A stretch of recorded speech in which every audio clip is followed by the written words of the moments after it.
जैसा कि जनवरी का महीना अब खत्म होने को है और 2 दिन बाद फरवरी की शुरुआत होने वाली है।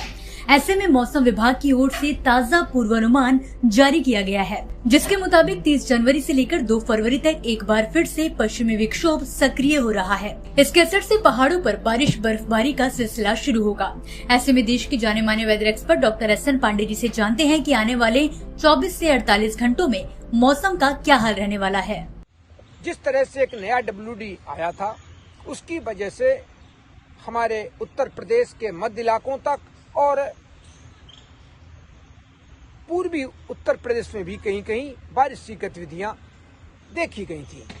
तो अब आज की जो स्थिति है, अगले 24 घंटे में कोहरे की एक मोटी परत है जो धरातल से ऊपर 1 किलोमीटर पर बनी हुई है, जिसकी वजह से धूप भी थोड़ी नरम है और हाई क्लाउड भी बने हुए हैं। लेकिन हाई क्लाउड की जो परत है वो पतली परत है।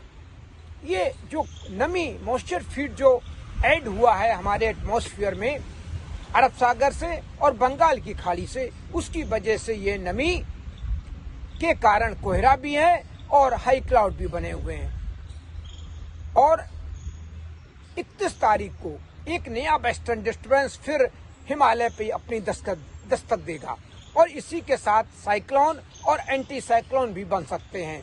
जब ये दोनों सिस्टम बनेंगे और ट्रफलाइन भी बनेगी तो बंगाल की खाड़ी और बंगाल की खाड़ी के साथ अरेबियन सी से भी नमी आएगी।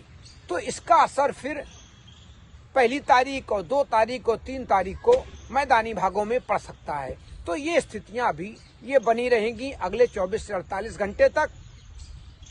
धूप नरम रहेगी और दिन में तेज हवाएं भी चलेंगी। आपको बता दें कि अगले 3 दिनों तक उत्तर भारतीय राज्यों यूपी, एमपी, राजस्थान, दिल्ली, हरियाणा और पंजाब में गरज चमक के साथ बारिश की गतिविधियां होने का अलर्ट जारी किया गया है।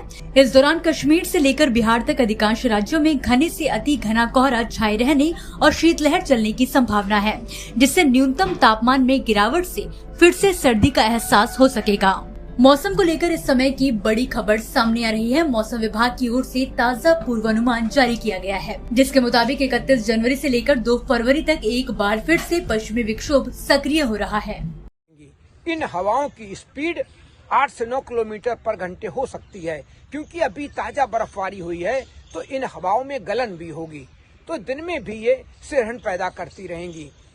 दिन में धूप अगर नरम होगी तो ठंडक भी महसूस होगी और रात शाम के समय जैसी शाम होगी, शाम ढलेगी, ये गलन पैदा करेंगी और इन हवाओं की वजह से तापमान भी गिरेंगे। लेकिन जहां बादल रहते हैं वहां तापमान नहीं गिरते हैं, रात के तापमान वहां बढ़ जाते हैं।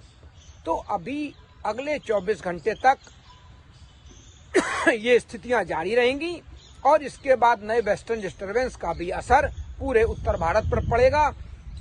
दक्षिण भारत में फिलहाल अभी कोई ऐसे मौसमी सिस्टम नहीं बने हैं, लेकिन तटवर्ती इलाकों में कहीं कहीं बूंदाबांदी, हल्की बारिश रिकॉर्ड की जा सकती है।